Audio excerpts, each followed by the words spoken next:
Olá! Hoje a gente mergulha num capítulo bem intenso, sabe? O capítulo 10 de Esdras.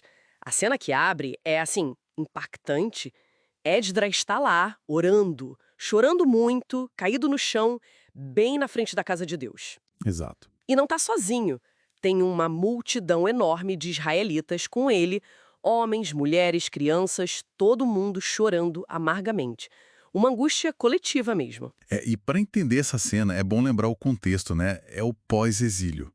O pessoal tinha voltado da Babilônia e eles estavam naquele processo difícil de reconstruir Jerusalém, o templo, mas talvez o mais importante, a própria identidade judaica depois de tanto tempo fora. Era um momento delicado. Sim, muito delicado. E aí, no meio desse choro todo, surge um cara, o Secanias, e ele vai direto ao ponto, né? Ele verbaliza o problema central. Uhum. Ele diz: Olha, nós fomos infiéis ao nosso Deus, casando com mulheres estrangeiras, mas o que me chama a atenção é que logo depois ele fala: Mas, mesmo assim, ainda há esperança para Israel.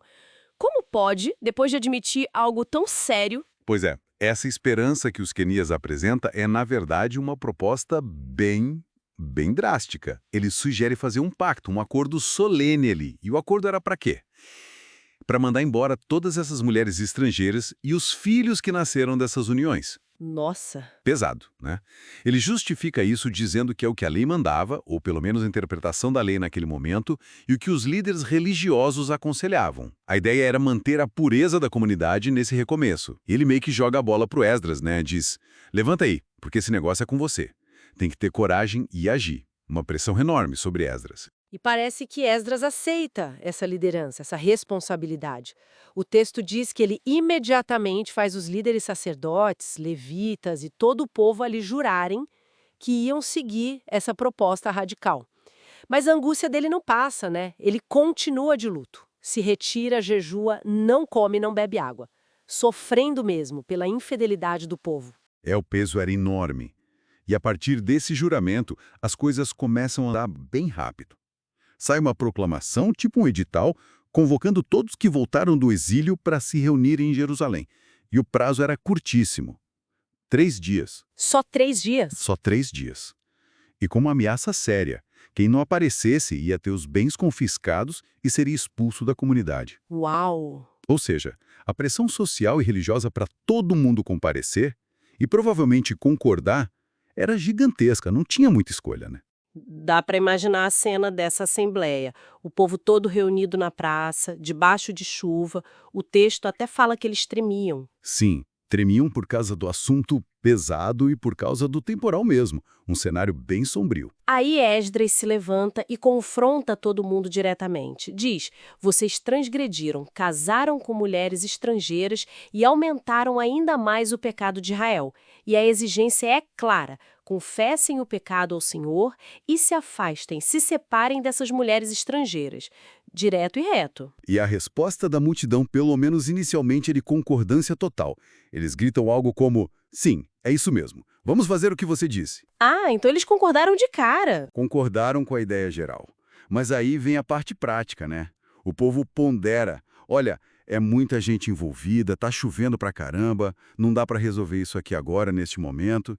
E eles mesmos sugerem uma solução mais organizada, que os oficiais representassem a comunidade e que os casos fossem analisados cidade por cidade, localmente, com mais calma, pelos juízes e anciãos de cada lugar.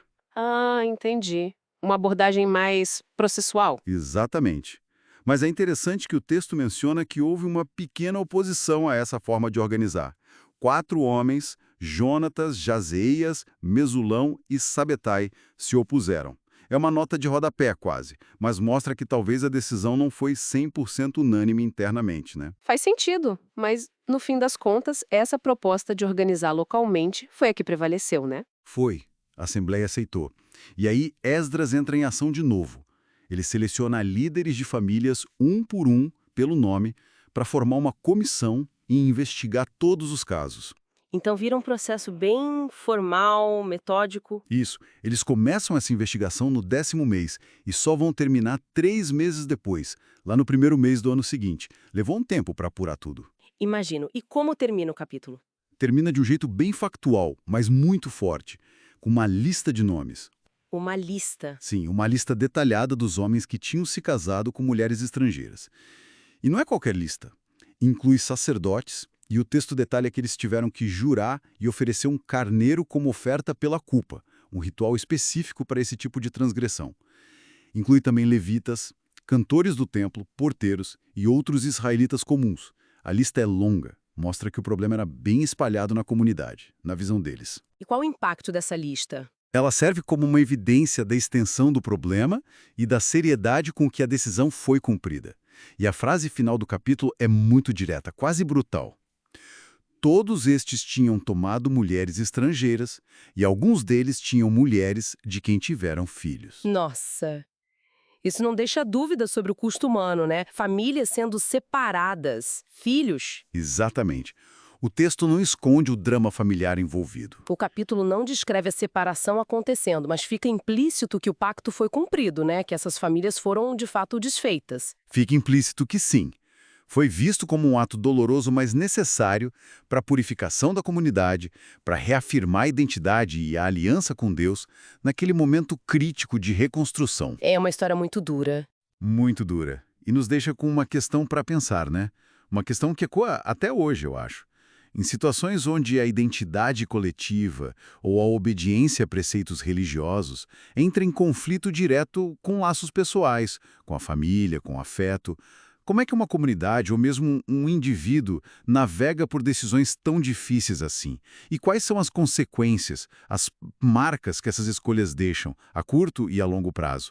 É algo para a gente refletir, né?